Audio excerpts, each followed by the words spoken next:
I hope it does. So thanks, Dan, for introducing me and for the kind words, and also thanks for you for coming, and thanks to the Sonoma State University Holocaust and Genocide lecture series for supporting this event. It's an honor being here, and it seems wrong to speak about such horrible topics on such a beautiful day, but bear with me. Maybe there are some, sorry? Louder, I'll try. Maybe there are some brighter spots in what I will be talking about. Now, my talk today is based on the research that I did for my book, Ordinary Jews, Choice and Survival During the Holocaust, that was published last year by Princeton University Press. And before I start, I have to admit that I'm not an historian. I'm a political scientist, and I'm still not entirely sure whether I was qualified to write this book. But now it's too late. The book is out, so it's not for me to judge, right? Now, this book, and again, if something is wrong with the mic or you don't hear me in the back, just please raise your hand and I'll try to speak louder. This book, like many other Holocaust-focused books, started as an attempt to understand just one survival story. A story of one Holocaust survivor. He was a teenager when Germans occupied his town. He was 11 years old. He appears in my book as Israel G. The archive in which his testimony is deposited has a policy of not allowing researchers to use last names of survivors. I can use only the first letter of his last name, and throughout the book he appears as Israel G. And in many respects, Israel G's survival story was very untypical. It took place in the Soviet Union, not in Poland or Germany. It has no gas chambers, and Israel G had never set foot into a camp. Even more unusually, it featured fake documents and bribing perpetrators, most likely with US dollars his family received as a pension from the US government. And it also involved crossing state borders, at least 3, and living for more than a year as a non-Jew. In other respects, though, the story was very typical. It included a ghetto, and during the talk I will talk a lot about what ghetto is as a concept, because most of my book and my research is focused on Jewish ghettos during the Holocaust. And it included deaths, lots and lots of deaths.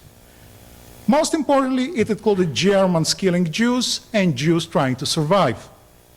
And in the attempt to survive, making choices, whether to escape or stay put, to spend their money on bribing someone or buying fake ID cards, fighting back or doing nothing and going to their death quietly. The outlines of the story I knew since I was a child. Israel G was my maternal grandfather. But back then, it never crossed my mind to ask him, well, why did you make those choices? Why did you behave this way? Why you did this and not that? When I became an academic and started thinking about human behavior in those terms and trying to understand what makes humans tick in the most extreme situations, there was no one to ask. He passed away before I started my doctoral dissertation. So I started looking at other survival stories and started trying to figure out why individual Jews behaved the way they did. And that's how this research was born, and that's what my work and my today's talk is about. And additionally, I came to write this book as a result of a frustration of sorts. Frustration with what we know about the Holocaust 70 years after it happened, and the questions that we are asking about the Holocaust right now, 70 years after it happened, both as academics, but also as a society and the public more generally. Now, don't get me wrong. We do know a lot about the Holocaust, much more than we know about probably any other case of mass violence in human history. But the question that we are asking about the Holocaust nowadays have more to do with commemoration and preservation, rather than with understanding the Holocaust for what it was. an act of political violence caused by politics and heavily shaped by politics. We ignore the political aspects of what happened. And our focus on commemoration leads us to view people who died in the Holocaust or survived the Holocaust as some quasi-mythical icons of suffering, rather than humans, flesh and blood, complicated, conflicted, often confused, and capable of both good and evil. We strip those people of their human complexities. As a result, it is only their suffering that remains. And mainly through the prism of their suffering, we view and remember them. And by doing this, we somehow, somewhat, dehumanize those victims once again. And that was another reason for why I wrote this book. I wanted to give Holocaust survivors and Holocaust victims their agency back. The agency to do good things, but also agency to do bad things. I wanted to restore their role in this story, not only as objects of someone else's violence and decisions, but also as people with free will. Yes, of course, their ability to act was extremely limited, but they still did have a choice. Limited and hopeless as it usually was, the choice was theirs. These people did not just follow Nazi orders, or to use a horrible accusation that was quite popular several decades ago, went as lambs to the slaughter. They decided, they acted, they did good things and they did bad things. Being subject to even the most extreme violence does not deprive people of agency. And what I wanted to do in this book is to bring Holocaust survivors and Holocaust victims' agency back to the discussion. But let's start with history, politics, and how we understand the Holocaust. During the early days of Holocaust research in late 1950s and early 1960s, this scholarship, this attempt to understand the Holocaust, was mainly political and social history. And it was constantly in dialogue with social sciences of that period. Not surprisingly, the person who is considered the founding father of Holocaust research, Raoul Hilberg, was not an historian. He was a political scientist by training, and he spent his entire career in social sciences rather than in history. And his arguments, his explanation of the Holocaust as a result of state action and state bureaucracy were straight from the social theories of 1950s and 1960s. But then, in mid and late 1960s, as a result of 1968 and the Vietnam War and other developments, a divergence came. Social sciences started to do often meaningless cross-national quantitative work that had very little to contribute to our understanding of the Holocaust, especially if we consider the Holocaust as a unique case outside the realm of human understanding. If our goal is to develop general theories of human behavior, as social scientists tried to do back then Holocaust cannot explain much. Historians, on their part, took a cultural turn and became less and less interested in politics and the political aspects of what happened during the Holocaust. Instead, they started focusing on literature, representation, memory, and broader political questions. Politics disappeared from our discussions about the Holocaust. The outcome of this divergence was that historians and social scientists like myself had very little to learn from one another when it came to the Holocaust. We were interested in very different things, asked different questions, and even spoke different languages, literally. For an historian, to study the Holocaust required knowing Yiddish, Hebrew, Hungarian, Slavic languages, Ladino, on top of German. And none of those languages was considered a major research language for social scientists. So, in fact, if during 1970s and 1980s you were a social scientist and you wanted to study the Holocaust, the only way for you to do it is to move to a history department, as quite a few people did. And quite a few people that we now know as key pillars of Holocaust history, like Saul Friedlander or Jan Gross, actually not an historians. They're social scientists by training. They were forced to history because there was no place for the Holocaust in social sciences, and especially political science. But then, about 10 years ago, a shift happened in social sciences, and we social scientists finally discovered that wars are not just major international wars, and that political events actually include people, live people, flesh and blood. And we started looking at those people and trying to understand them. And that's how we social scientists rediscovered the Holocaust. We started finally paying attention to people who take part in political violence, and that shift happened both in social sciences but also in history. And on both ends of those disciplines, people started asking similar questions about individuals involved in the Holocaust. Not only the leaders, Hitler, Himmler, and their ilk, but people who participated in the Holocaust on the ground. It started with the Germans. It started with the attempt to understand the perpetrators. And the key books that brought the focus back to people involved in the Holocaust dealt with German perpetrators. Christopher Browning's Ordinary Men, Browning was an historian, and Daniel Jones Goldhagen, Hitler's willing executioners. Goldhagen was a social scientist. They looked at one and the same unit and asked the same question: what made ordinary Germans to participate in the Holocaust? And you know, when it came to trying to understand individuals involved in the Holocaust, it made sense to focus on the perpetrators. When it came to the victims, to understanding the victims, there was nothing. But when it came to the perpetrators, first of all, it was easier.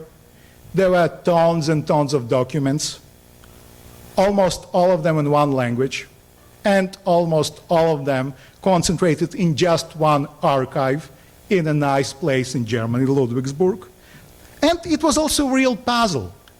How and why normal, ordinary people become genocidal murderers? That's how the individual level research in Holocaust studies started. On the other hand, studying the Jews required speaking very different languages, Slavic languages, Hebrew, German, Yiddish. The documents were scattered all over the place, and presumably, what was the question here? They all died, didn't they? So why focus on Jews when you can focus on Germans? So this is the gap that I'm trying to fill with this book. Focus on the victims, and exclusively on the victims, and trying to understand how and why they chose their behavior and survival strategies. And here, what I bring to the table is my training in social sciences, and we social scientists ask different questions than historians do, and also a lucky combination of languages. I was born in a Russian-speaking family on the border between Ukraine and Poland, grew up in Israel, so I could handle sources in Hebrew, Russian, Polish, Ukrainian, and some other Slavic languages as well, so that certainly did help. So, what did I find? Well, I decided to focus on ghettos rather than death or concentration camps. Because contrary to popular beliefs about the Holocaust, not many Jews actually experienced life in camps. Most were either killed locally or gassed immediately upon arrival to the camp. Very few experienced life in the camps, but the vast majority of East European Jews did experience the ghetto, at least for some time. So I wanted to understand what was going on in those units, those places called ghettos. So now it's time to talk about what ghetto actually is. Right? I use the term quite a few times, so what am I talking about? And of course, we all know the word ghetto. We use it to describe many things. Inner city African-American neighborhoods would be the most colloquial usage of the language, but there are some others. So before coming to GW, I spent a year at Yale University and a small part of New Haven, Connecticut, where faculty and graduate students tend to congregate, was known as the faculty ghetto.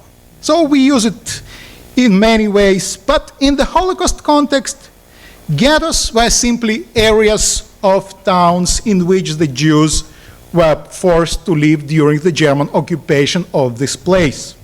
It was very simple. The Germans came, and after some time, they designated a particular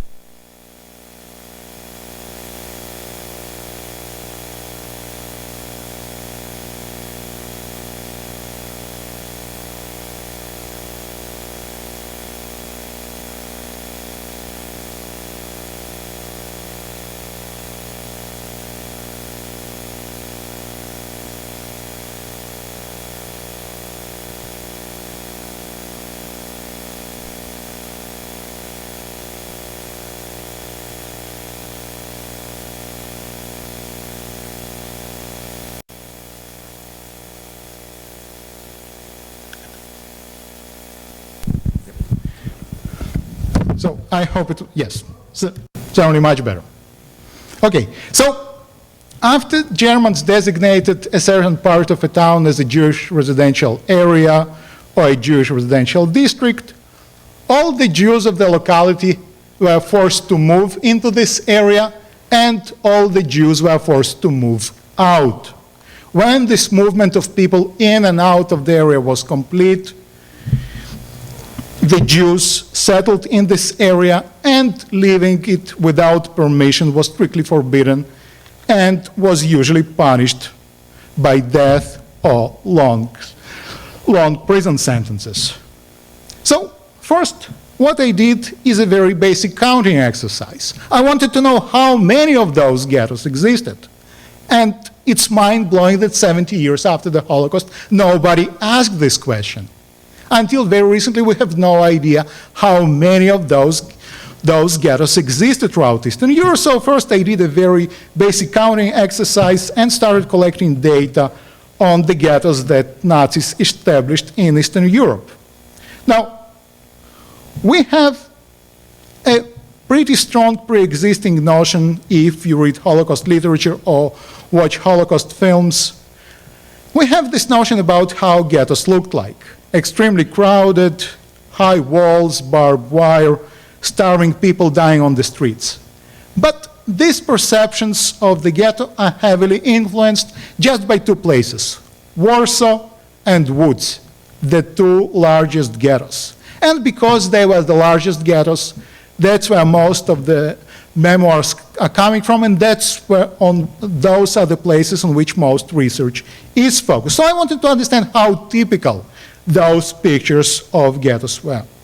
And luckily for me, both Yad Vashem Memorial Museum in Israel and the US Holocaust Memorial Museum have recently launched projects to identify and collect data on ghettos, so I was not the only one thinking in those terms, and I also had their data to work with, because it required a large teamwork by many institutions to collect information on all those ghettos that existed.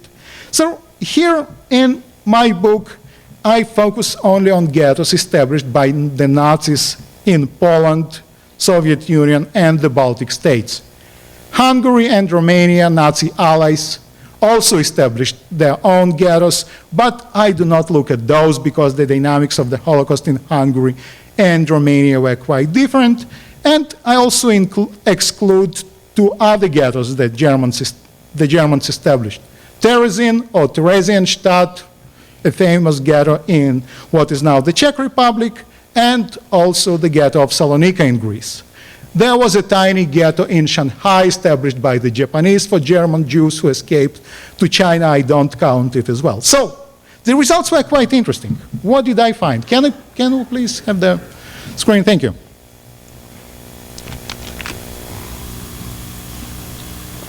So, what did I find in terms of results? I found about 1,100 ghettos established by the Nazis in Eastern Europe, Poland, Soviet Union, and the Baltic states. Some were huge. Warsaw alone had about 500,000 Jews. But some were tiny. The smallest ghetto I found information on had only 10 Jews. It was essentially a house in a small town. That's it.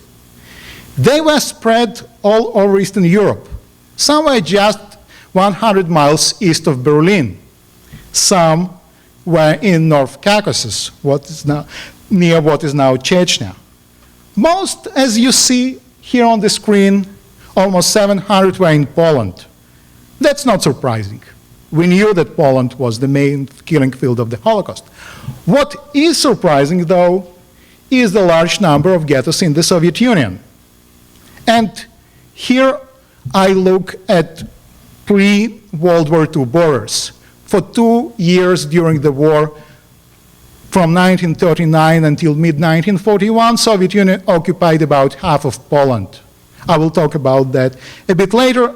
Those ghettos that established in this region go to the Polish column, not the Soviet column. So the large number of ghettos in the Soviet Union is indeed quite surprising, because until now our understanding of the Holocaust in the Soviet Union was just a wave of mass shootings. Germans come in, mobile killing squads, Einsatzgruppen, sweep the town, round up all the Jews, shoot them all, and move to the next town over. Well, not really. There were many ghettos in the Soviet Union as well. Then I decided to look at the longevity of those ghettos, for how long they existed. And here are the numbers in terms of months. Now, as you see, many ghettos existed for a very short time, less than a month, or a month, or a month, or less than 2 months. Those are what we called the destruction ghettos, when Jews were collected in one place before being shipped to the death camps or being shot locally. Those are the left-hand side of this distribution. But many ghettos existed for a year or 2 years, and here you see on the right end of the spectrum the tiny one, that's the Woods Ghetto, that existed for almost 5 years. So I wanted to understand what happened in those places during this period. And a year and 2 years is a lot of time. So what Jews were doing during that time, what they thought about their situation, and how they tried to get out of it. Even more importantly was to look at this dynamic by states. So here you see at the bottom half of the screen, that's the Baltic states. And there indeed the Holocaust is just a wave of mass shootings. Germans come in, and they, and predominantly their local collaborators, shoot most of the Jews, and that's it. But Poland and also the Soviet Union, their ghettos do exist for a long time. So those are the states I decided to focus on. And we also have this understanding when it comes to ghettos that the Nazis come and immediately start locking Jews up in the ghettos before shipping them to the death camps. So I decided to look at which years the ghettos were established. So here you see it by the year. The main ghettoization drive in Poland is 1941 and 1942, 2 and 3 years before the start of the war. Before 1941, most Polish Jews who lived under German occupation were not in the ghettos. And one ghetto was established in 1943 after Stalingrad, the turning point in the war. So this pre-existing notion that the Germans come and immediately start moving Jews and locking Jews up in the ghettos, well, historically it's simply not true when you look at the numbers. But the real shock was here.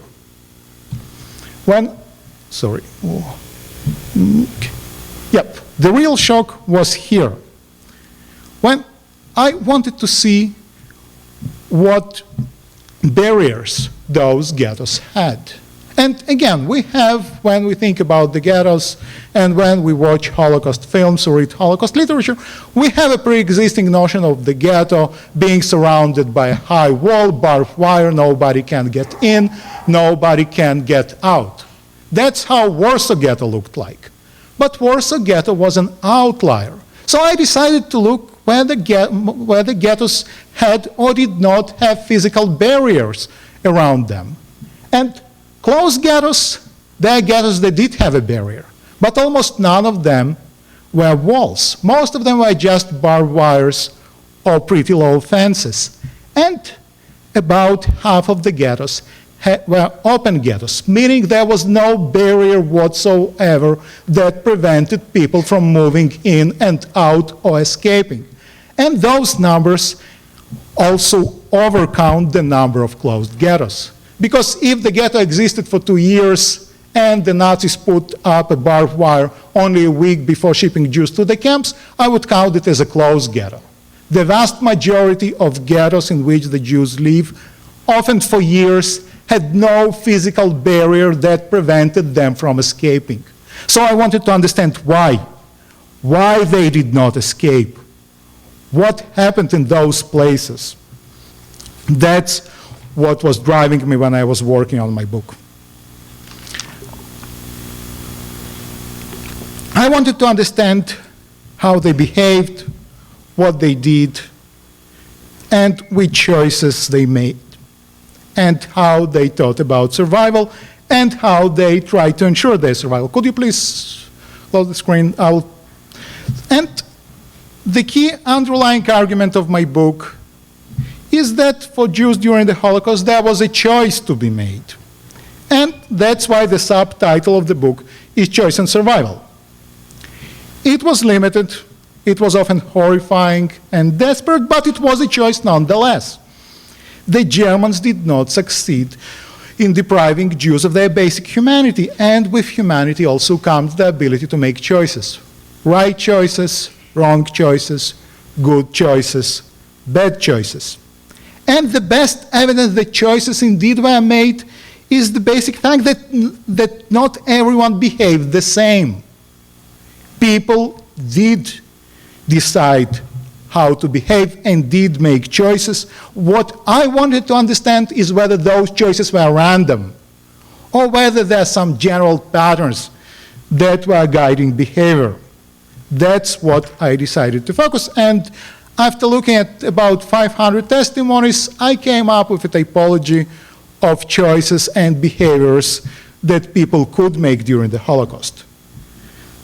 One strategy of behavior was cooperation and collaboration with the Germans. Of course, the most morally controversial one, but it was practiced in each and every ghetto. It could be public, like Jewish councils that ran the ghettos and administered the ghettos for the Nazis, or the Jewish police in those ghettos, or it could be private. Almost every ghetto had Jewish informants who spied on other Jews for the Nazi security services. The second strategy was coping with the danger and just trying to survive by staying put, not trying to escape, not resisting, not collaborating. Lowering your head and trying to wait it out. An extreme version of coping was compliance, doing everything you were ordered to do. The third strategy was evasion, trying to escape, trying to hide, trying to buy fake documents. And the final fourth strategy was organized armed resistance, fighting back.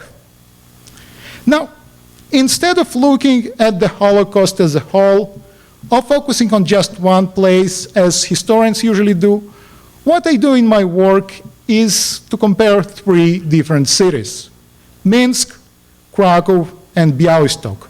Minsk in Soviet Union, Krakow in Poland until the Nazi occupation in 1939, and Białystok in Poland until 1939, then for 2 years under Soviet rule, and then occupied by Germany in 1941.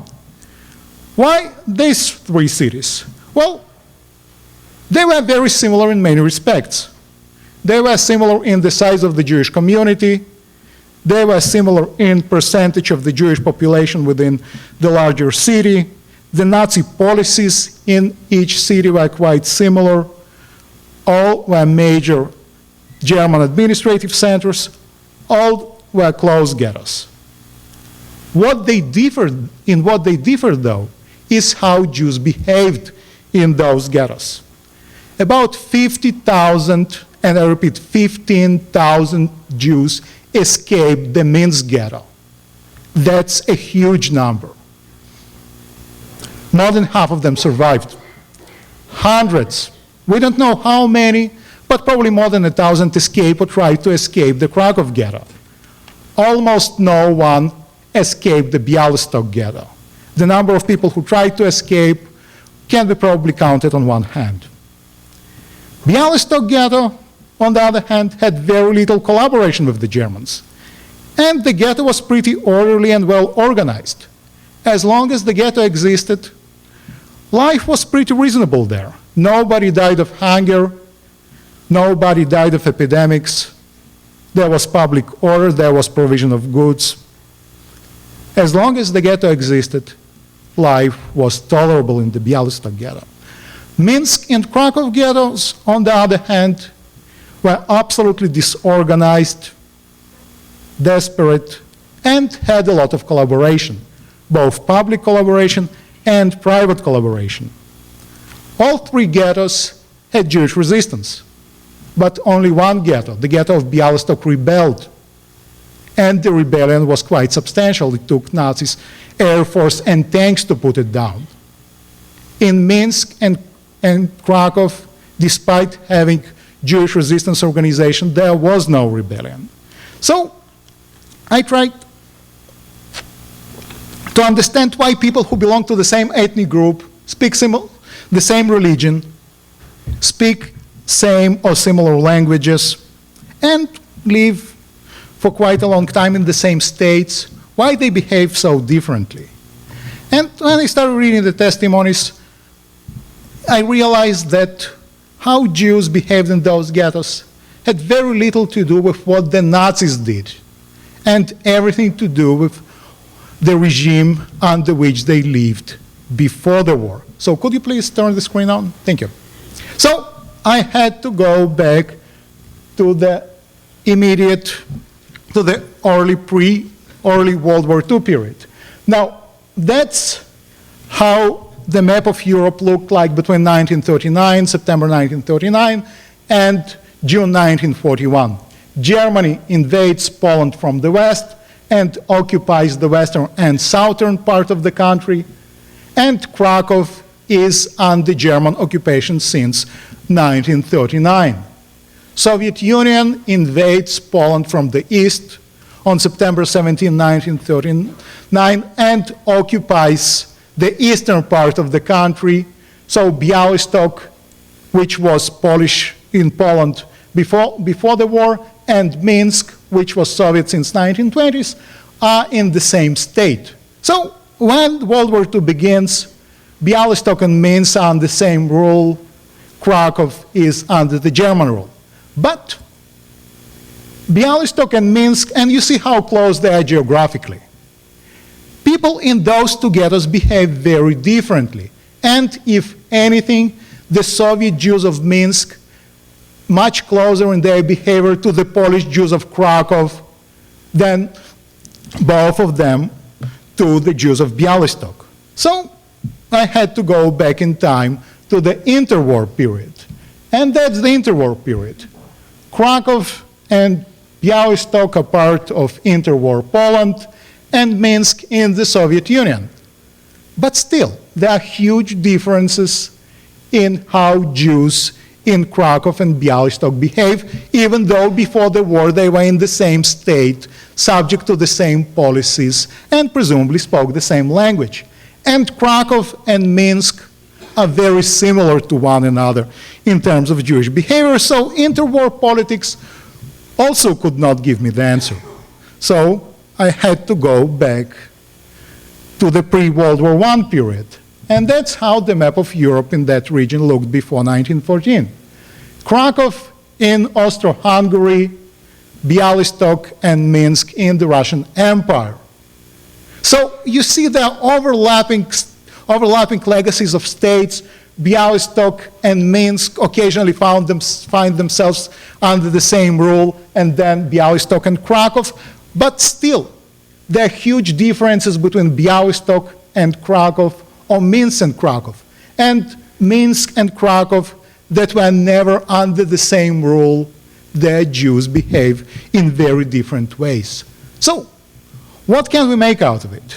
And eventually it dawned upon me that we are not talking about states as such.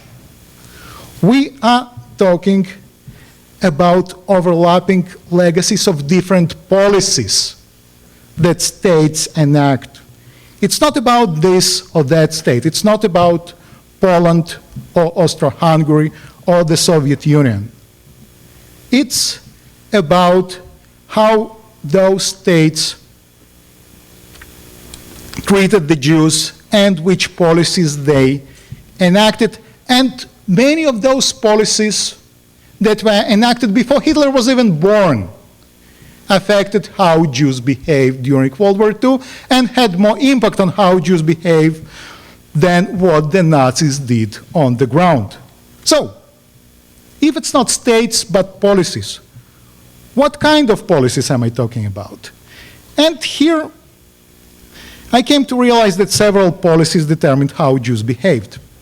The first policy was education, and where the Jewish kids were schooled in ethnically mixed or ethnically segregated schools, and where the educational systems were ethnically mixed, where the state allowed or required ethnically mixed educational institutions.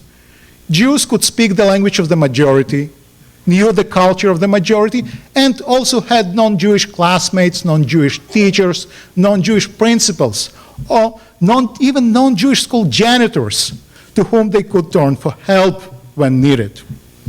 The second policy was whether the state allowed ethnically and integrated labor markets.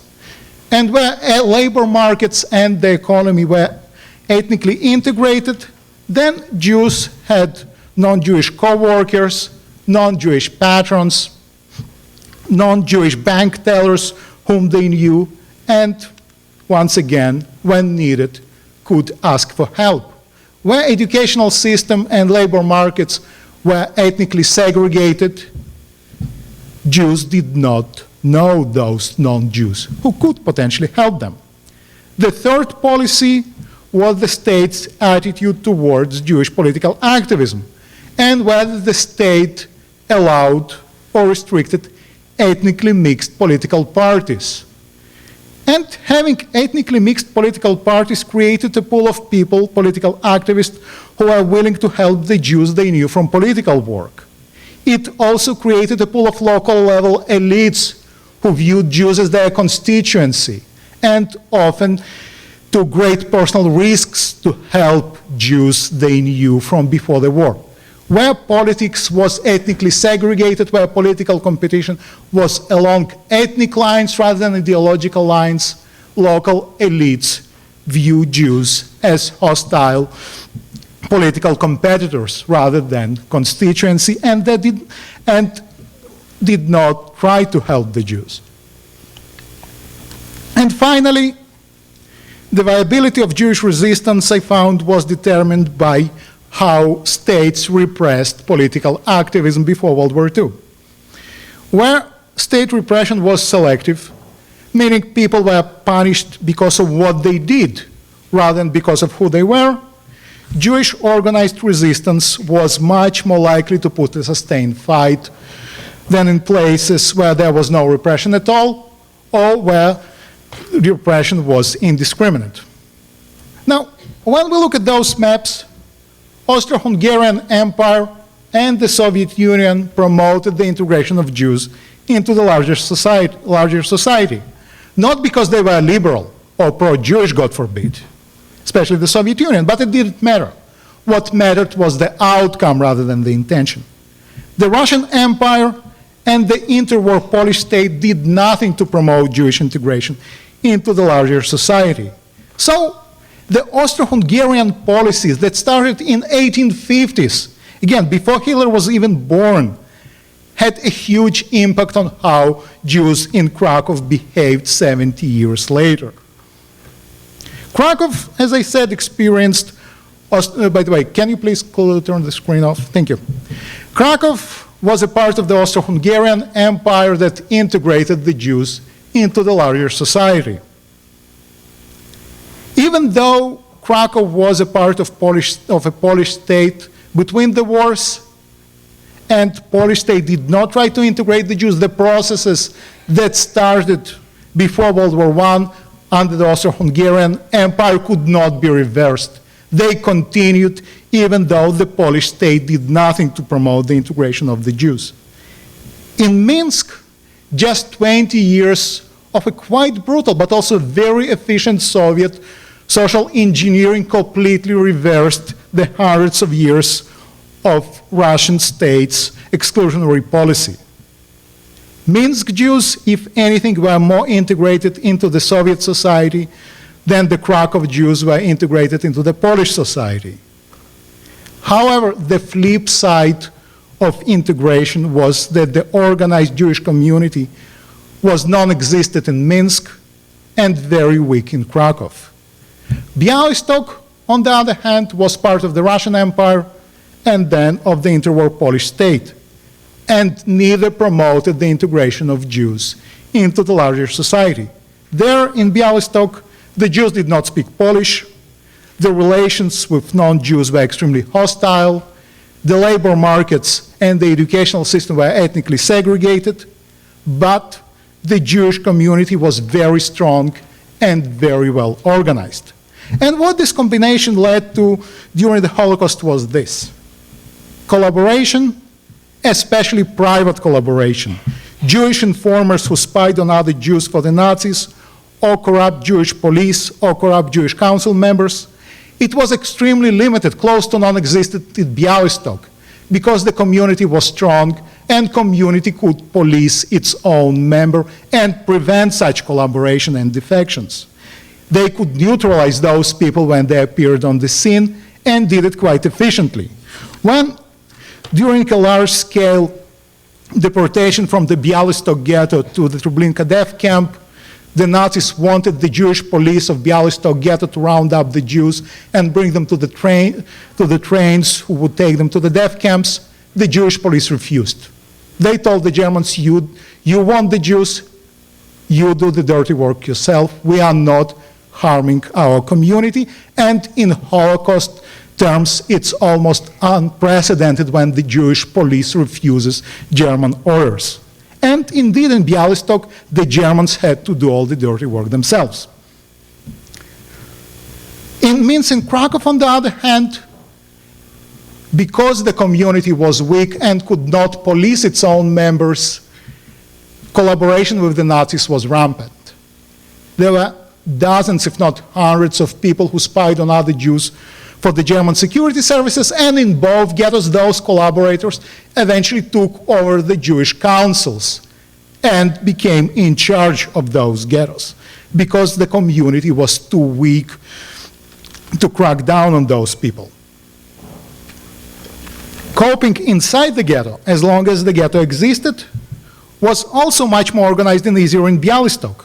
There, nobody died of hunger, there were no epidemics, basic services were provided, and as long as Jews were in the ghettos, inside the ghettos, and not shipped to the death camps, it was much better off to be in Białystok than in Minsk and Krakow. In Minsk and Krakow, because the pre-war Jewish community was extremely weak, the Jewish councils were weak as well, and each person or each family were for themselves. There, people did die from hunger, and there were epidemics, especially in Minsk. However, when the Nazis decided to liquidate the ghettos, when the decision to kill all the Jews was made, the tables turned. Because at that point, the Jewish community was doomed. The very things that made coping so successful in Bialystok became meaningless when evasion became the preferred strategy. Precisely the very things that made coping so miserable in Krakow and Bialystok, the weakness of Jewish community because so many Jews had closer relations with non-Jews, became a strength during the final phases of the Holocaust, when what was needed is to escape, to hide, rather than to keep living inside the ghettos. In Bialystok, very few Jews in the city spoke Polish. And even those who did speak Polish had very few contacts with ethnic Poles. Now, for this book, I read more than 500 testimonies, and each and every one of them had a very long list of horrors. The most heartbreaking one that I will always remember is from a Bialystok ghetto of a child who was then 10 years old. He was born in Bialystok, lived in Poland his entire life, and then in 1943, he and his family are deported from the Bialystok ghetto to Treblinka, and during the train ride, knowing that they are going to their death, his father throws him, his sister, and his mother out of the train. They jump, and the mother and the sister are badly wounded during the jump, and it becomes clear that they are not going to survive the night. So what the mother does during the last moments of her life, she teaches the son how to independently survive in the Polish countryside. She teaches him basic words in Polish like water or bread. Because this child, even though he was born in Poland, even though he went to school in a state called Poland, did not speak a word of Polish whatsoever. And how can you escape? How can you survive outside the Jewish community if you cannot even ask for bread? And the story or the description of what happened was quite typical for Bialystok Jews. Very few of them spoke any Polish whatsoever. The situation was exactly opposite in Minsk and Krakow. There, Jews could escape and could hide. And they could pass as Poles or Russians or Belarusians, not only physically, but also, and much more importantly, culturally, linguistically, behaviorally. They spoke the language, they knew the culture, they knew how Poles and Russians behave on the street because they were a part of this society. They could pass as non-Jews, and even more importantly, they knew people who could help them, or at least people whom they could approach and ask for help. Now, obviously not every Pole or Belarusian or Russian who was approached helped. Far from that. And the testimonies that I read are full of really horrible stories of betrayal by friends, former business partners, friends, even family members or lovers. But there were also quite a few stories of very brave and very selfless help by former nannies, domestic help, teachers, even janitors or doormen, what sociologists call weak ties. And without ethnically mixed schools or ethnically mixed labor market or ethnically mixed political parties, those survival stories would not have been possible. And when it came to resistance, places and groups that were subject to selective pre-World War II repression were more likely to have sustained Jewish resistance. What it means is this.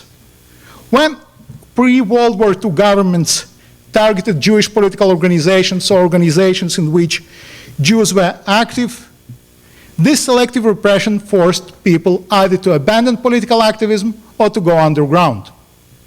And during the Holocaust, if some Jews already knew how to operate underground because they worked underground as communists in Poland or Zionists in the Soviet Union, they did not need to learn the basics of underground resistance when the Nazis came.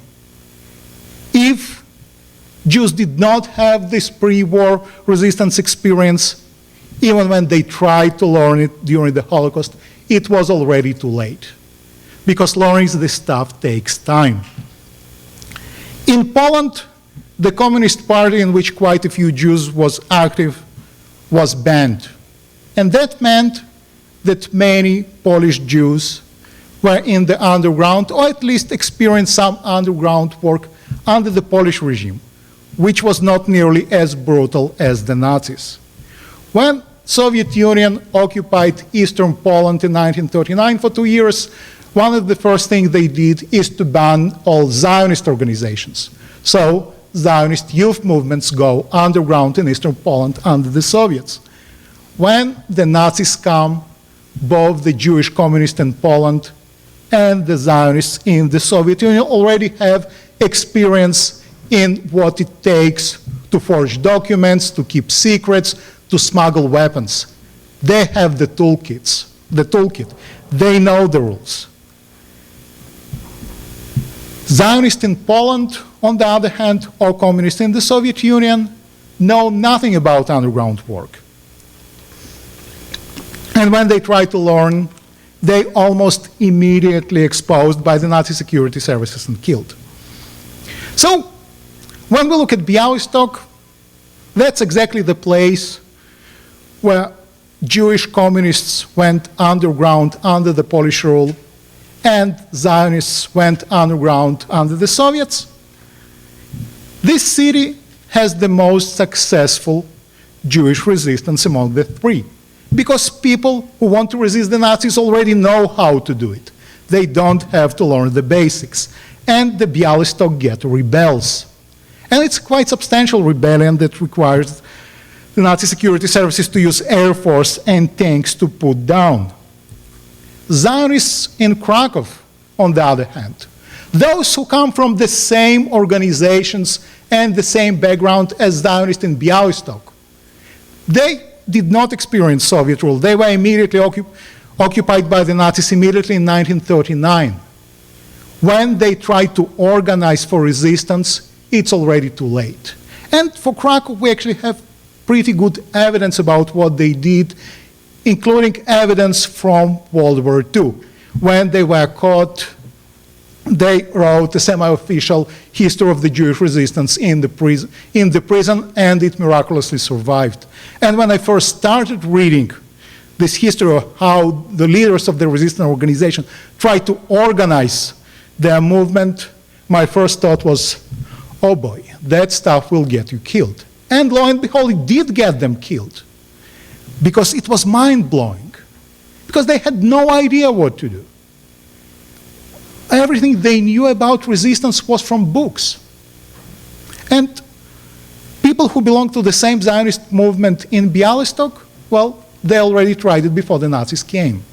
So for them it was much easier. And it was also possible to count Jewish resistance and to look at Jewish resistance even beyond Białystok.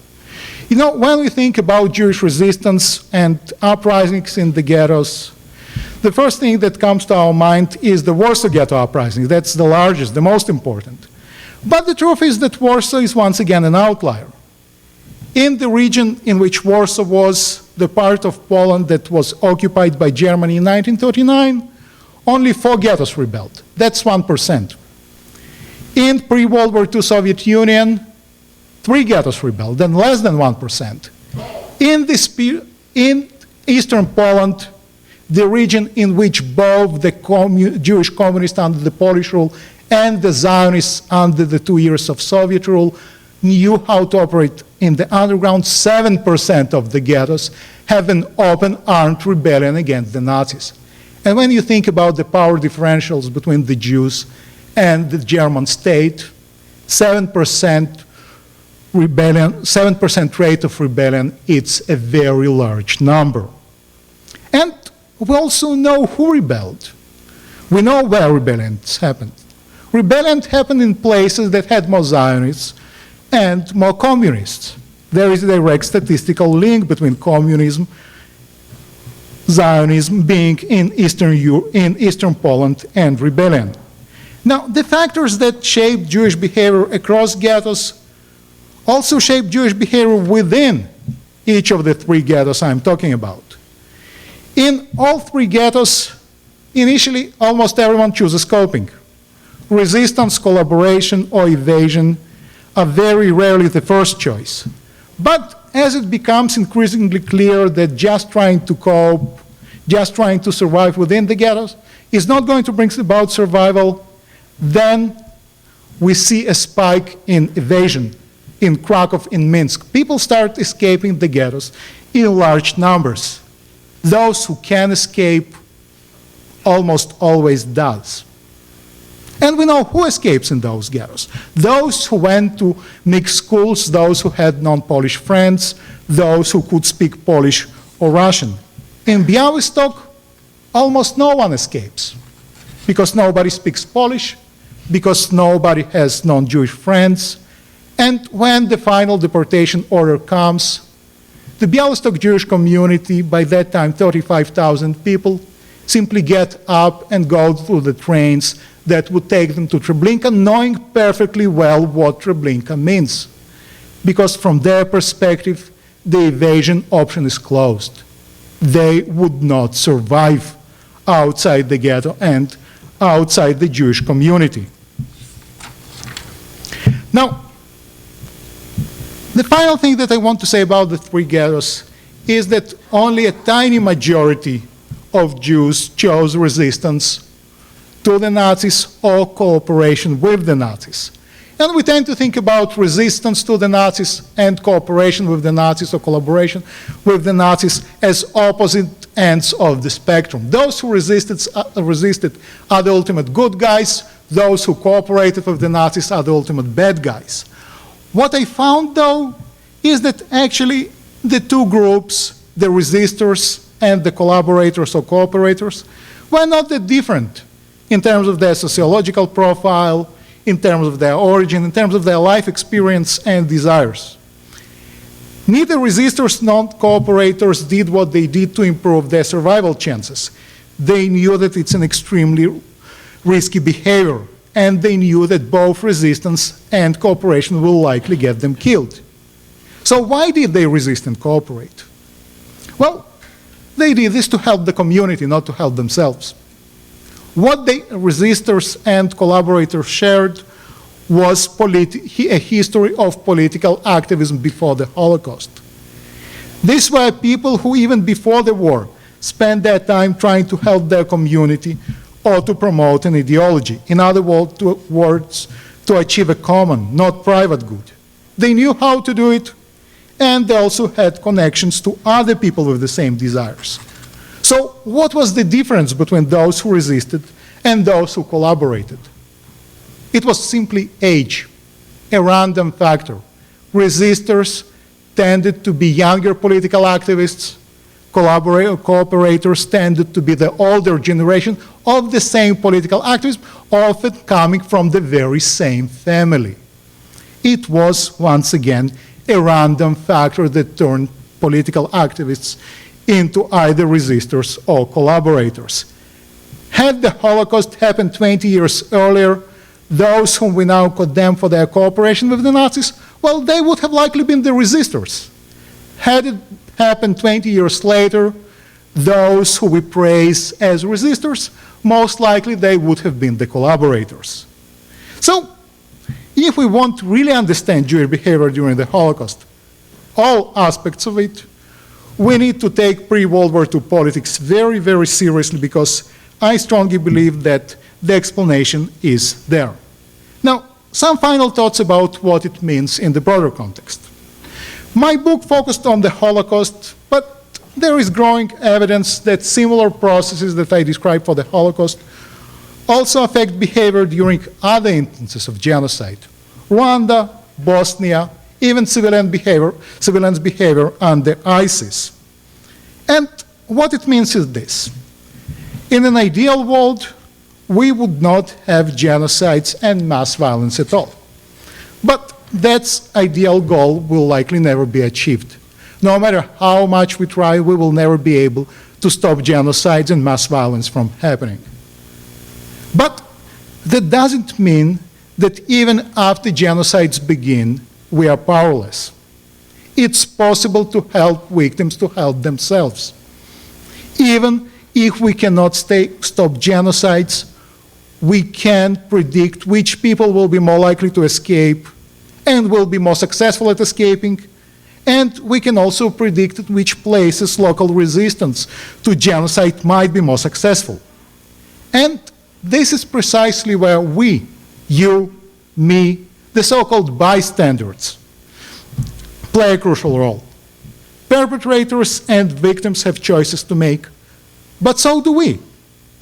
Bystanders, that's again us, are no less of actors and participants in genocide than those who kill or those who get killed. We are also a part of what is going on in Syria, in Myanmar, or in other places that experience mass violence. We can help victims to help themselves, even as mass violence unfolds. And we can also make our priority to strengthen factors that help people survive, helping states create ethnically integrated educational system rather than ethnically segregated, ethnically integrated labor markets, ethnically integrated parties, and also to convince minorities and to help minorities to open up to the outside world and to integrate into their societies. Now, integration does not mean assimilation. It does not mean abandoning your identity, but at least knowing the culture and the language of your neighbors.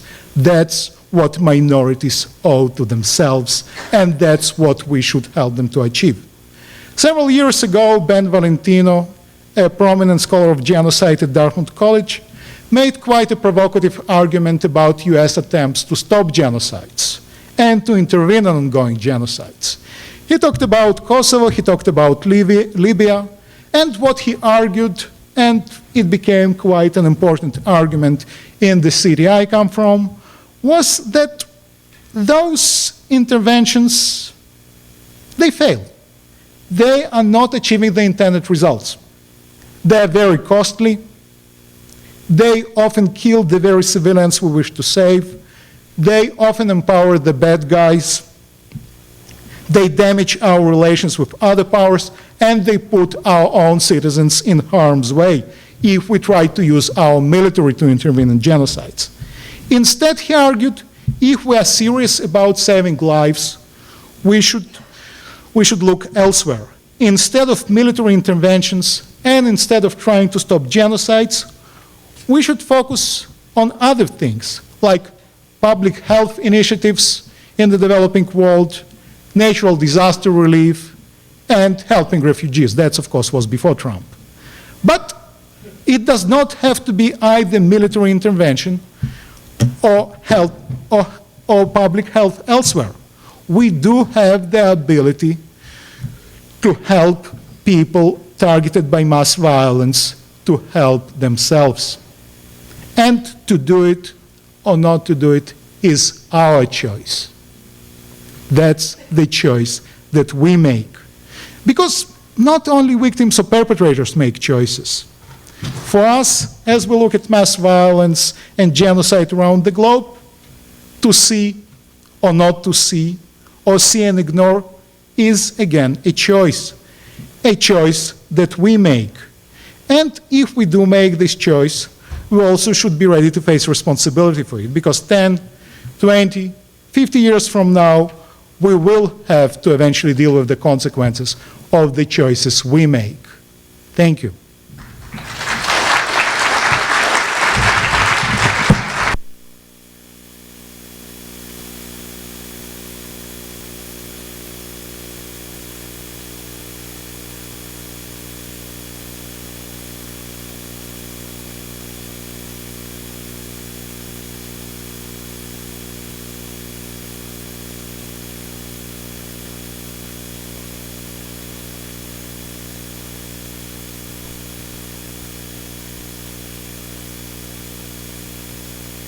You provoked a lot of questions, but I'll start with one and then catch you later. I've studied genocides, and I definitely agree with you about the agency of people having to be integrated into their communities, but I think about Rwanda, the Hutu and the Tutsis, and in that experience, the those who were victims were well integrated into their communities. I don't know about their political activism, but I know that there was intermarriage, there was community building, there were all kinds of variables that you seem to indicate. Well, I wonder if you could just answer that question. There was, in Rwanda, you're right, there was integration, but not everywhere. And there was no political integration, or at least it was very limited. And when it comes to trying to understand how the genocide in Rwanda unfolded on the ground, we do know that those who were parts of mixed families were more likely to survive because they had Hutu family members who would vouch for them, or would hide them, or would help them. We also had some cases of Tutsi joining Hutu killing squads because they knew local leaders of those Interahamwe killing squads. We have that documented. So you're right, there was integration, and it did not prevent the genocide. I'm not as naive to argue that integration might prevent or stop genocides if the leaders are hell-bent on killing people. But it's more likely to help people to survive because they need this local help. And where this local help does exist, it's easier for them.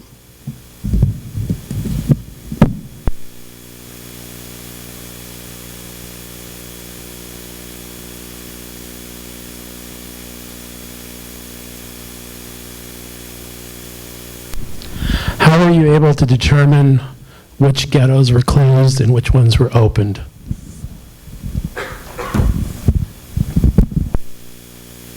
It comes from many sources. Often it would appear in German documents that they put up a fence or a barbed wire or closed the ghetto with the date on which it would be enclosed. In most ghettos we also have survival testimonies. And in survival testimonies, the interviewee would often ask people to talk about their experience, and they would say that we were put into the ghetto, and then the Germans put a fence or a wire, because it's something unusual, that's something that catches the attention of people. They would talk about that. Now, there were many ghettos about which we don't know. Those are usually very tiny rural ghettos where nobody survived or very few people survived, and they don't mention it being enclosed, and there is nothing in German documents. I did not include them in my data set, but most likely they were open ghettos, because had there been a fence or a barbed wire, people would have likely mentioned it. So if you look at the chart that I presented, where it is split about even. My guess is that at least 60% of Jewish ghettos were open ghettos and had no enclosure, but we had pretty good evidence either from German and Jewish sources about how those ghettos looked like.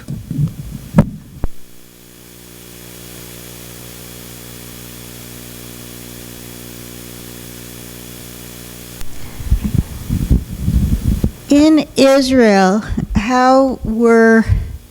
what was the dialogue after World War II about Jews who collaborated and Jews who resisted?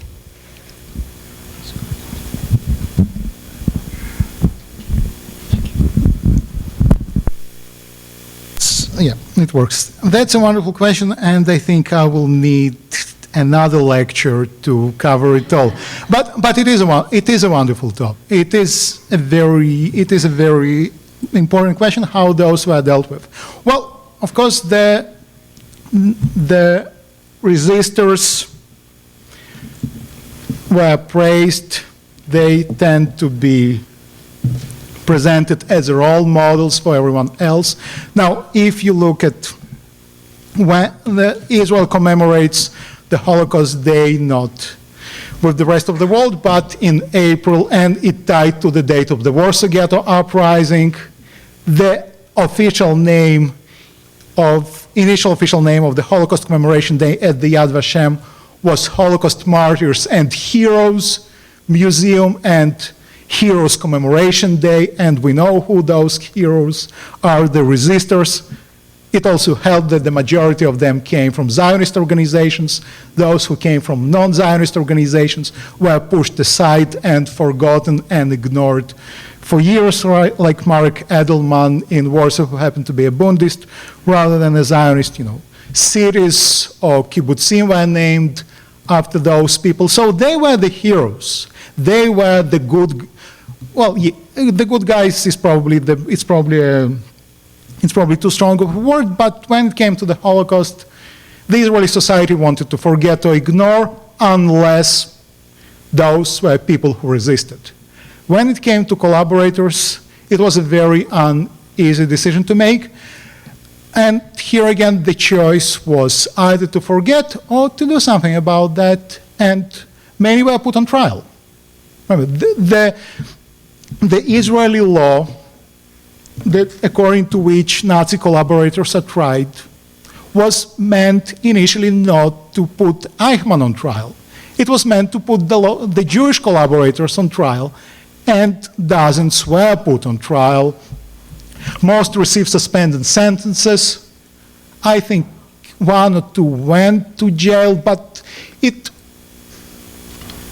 these were only the extreme cases that were put to trial. So the general understanding was that it was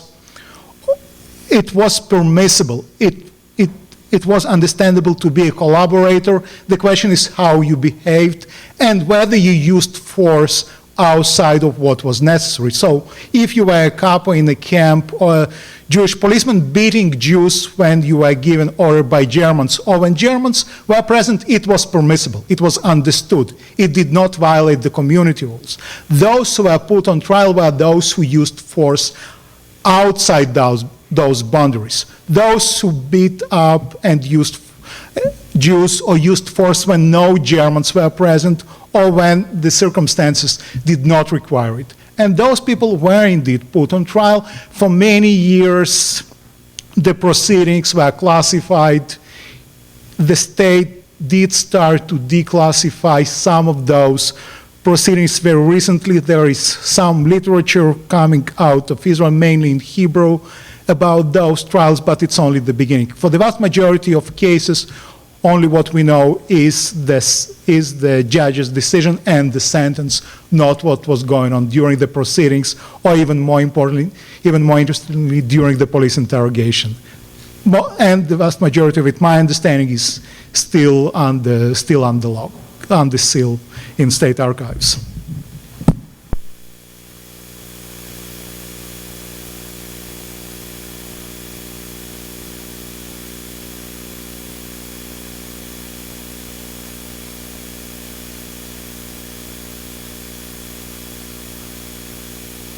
Hi. So you talked about how one of the differences between resistors and collaborators was age, and I was wondering if you could talk about some of the factors that contributed to that difference.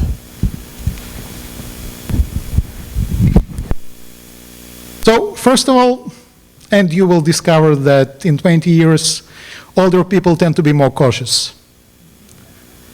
And older people also have families to take care of, and they have day jobs, which makes resistance quite hard, because resistance is a full-time occupation.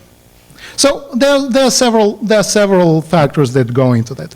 First, older people are just less physically fit, unfortunately, and have other responsibilities. They are not biographically available for resistance. They cannot, as college kids often can, decide to get up and go underground and spend the entire time fighting the Nazis. They have kids, they have families, they have other responsibilities. So if you do want to help the community, if you do want to help others, you are looking for other ways.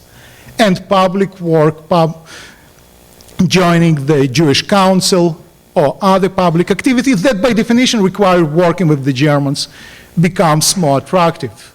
Also, from the Germans' point of view, when they need Jews to run the ghettos for them, they immediately go to pre-war community leaders.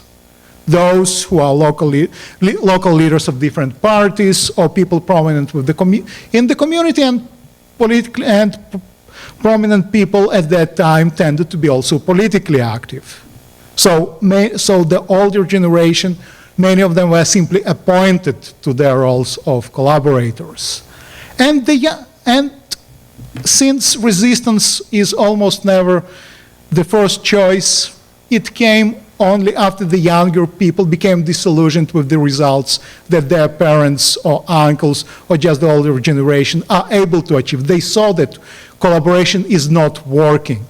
And since collaboration was already, this niche was already occupied by the older generation, what was left for them was to resist. So they went into resistance. So it's a whole host of factors, both physical fitness and availability and the necessity to take care of families. There was not one single factor that can explain it all.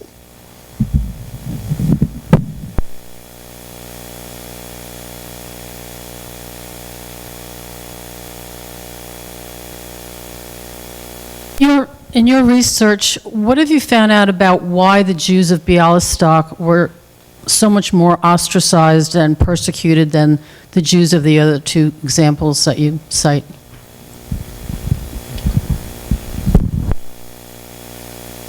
They just happened to live their entire life in states that did not care about integrating Jews, the Russian Empire and then the Polish interwar state.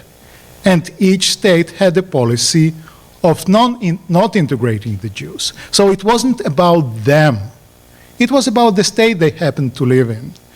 In Krakow, they just happened to be in the Austro-Hungarian Empire that was much more liberal. And in Minsk, they just happened to be in Soviet Union, which was hell-bent on destroying all ethnic or religious communal institutions. So it was just the policies of the states under which they lived that forced them into this existence of a very strong internal life, very strong community, but very low integration. Had the border between the Soviet Union and the interwar Poland been about 50 miles to the west, they would have been very similar to the Jews of Minsk, simply because they would have been exposed to Soviet policies. Or had they been 200 miles to the south, they would have been in the Austro-Hungary and would have been very similar to the Jews of Krakow. So it's not about them as such, it's about what they experienced in terms of how authorities treated them.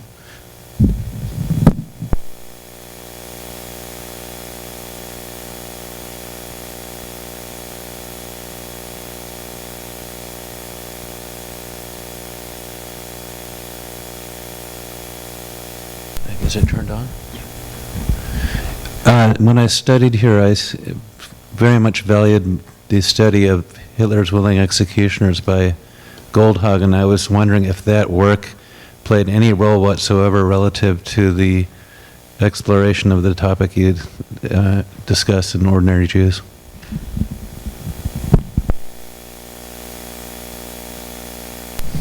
So both Goldhagen, but probably more importantly for me personally, Browning, they were the reason why I became interested in this topic, but on the flip side of it, not what made Germans killed, but what made Jews behave the way they did. And the explanation, of course, completely different. And Goldhagen, we know that he is wrong on most accounts in his book. What he's arguing is simply empirically incorrect. But yes, that was the reason, not both directly by reading them and asking the question, okay, they're asking how the Germans behave this way, why nobody is asking about the Jews, and also by them influencing a wave of other scholars who took this framework and started analyzing perpetrators in other cases, like Bosnia, or in my case, Scott Strauss, who wrote a book about perpetrators in Rwanda, and Scott Strauss was my PhD advisor. So it was also through this influence that I came to this topic. But they were the ones who started that, and they should be credited Even though Goldhagen is wrong in his book, they should be credited for even thinking in those terms when nobody was approaching this topic.